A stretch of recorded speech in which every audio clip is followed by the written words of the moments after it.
Assalamualaikum warahmatullahi wabarakatuh. Saya Lumrah Fadila dari Pendidikan Islam Anak Usia Dini kelas A.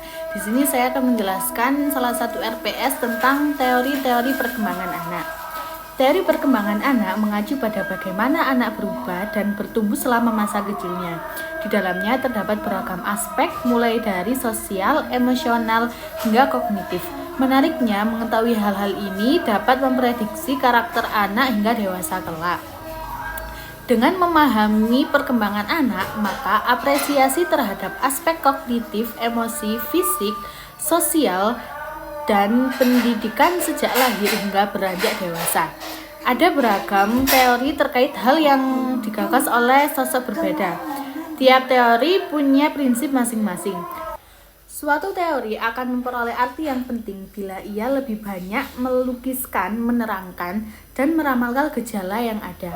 Menurut Buhler, tahun 1893 sampai 1974 mengatakan bahwa ada 5 tingkat perkembangan psikis seseorang, yaitu 1. Permulaan, 2. Penunjakan, 3. Puncak masa hidup, 4. Penurunan, dan 5. Akhir kehidupan.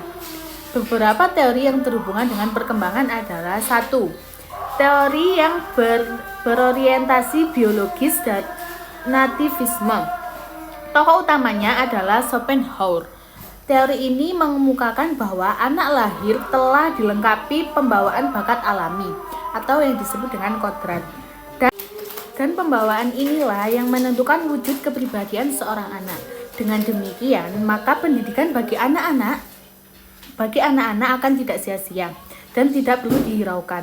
Aliran nativisme berasal dari kata natus, lahir, nativis, pembawaan, yang ajarannya memandang manusia atau anak manusia sejak lahir telah membawa sesuatu yang disebut potensi atau dasar.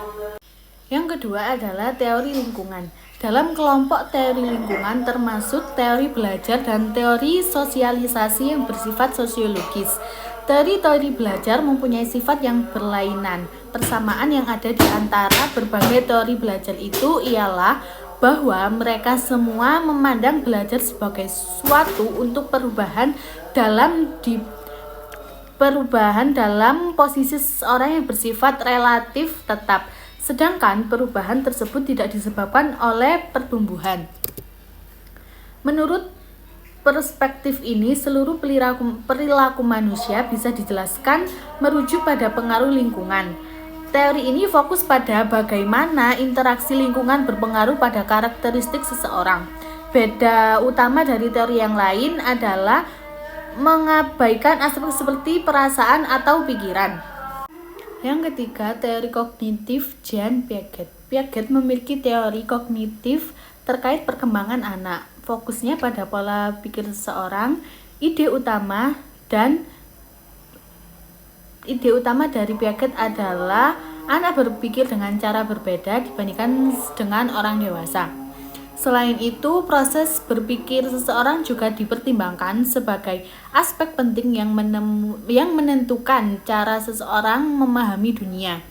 Dalam teori perkembangan kognitif, Piaget tahapnya dibedakan menjadi 4. Yang pertama, 1 bulan sampai 2 tahun, yaitu sensorimotor stage. Pengetahuan anak terbatas pada persepsi sensori dan aktivitas motorik.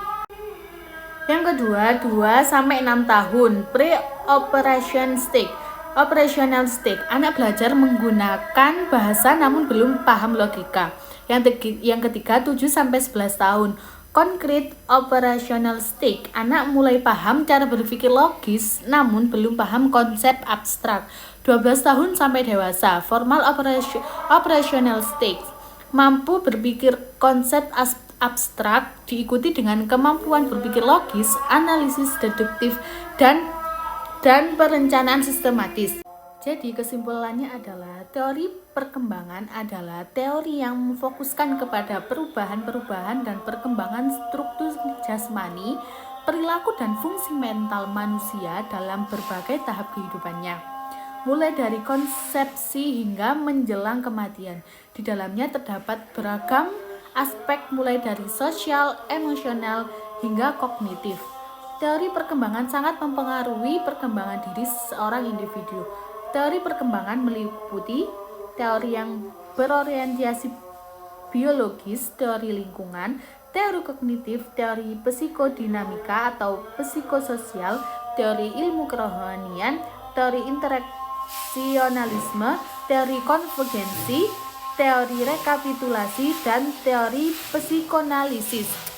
Sekian dari saya. Wassalamualaikum warahmatullahi wabarakatuh.